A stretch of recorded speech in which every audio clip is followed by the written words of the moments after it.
Bok, pa kada ću vam pokazati kako se promijeni tema na vašem kompjuteru? To je nešto najlakše i jednostavno i pokazat ću vam sad.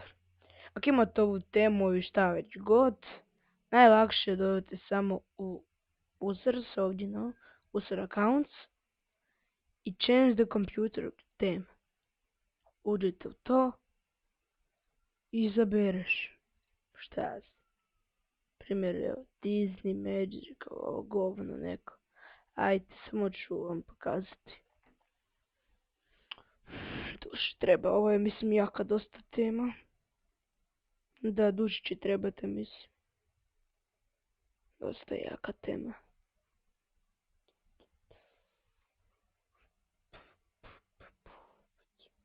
Ajde, ajde, ajde, ajde, ajde, ajde, ajde, ajde, ajde, ajde, ajde, ajde, ajde. Čak i mislim da to ne podržava neke tekstove, vidite, evo ga.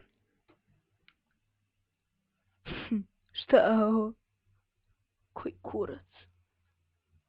Isuse Bože. Evo vidite. Ovo je fora, dosta je fora, ali jednostavno moja favorit tema je... Šta? Moja favorit tema je... Ajde. Ne, Microsoft XP. To. Ajde, 3 godine ti treba. Ajde. Sad vidite, no. Naravno, user accounts možete promijeniti svi kad to valjda znate. To sam ja isto jedno skužio kako promijeniti temu, ali skužio sam. Bez veze sam išao prkljut nešto i vidio sam. I da, to je to od tih promjena tema. Ima njih dosta, može se i skinut. Pa, ima njih fora jako, ali većina njih samo vam šteka kompjuter od njih.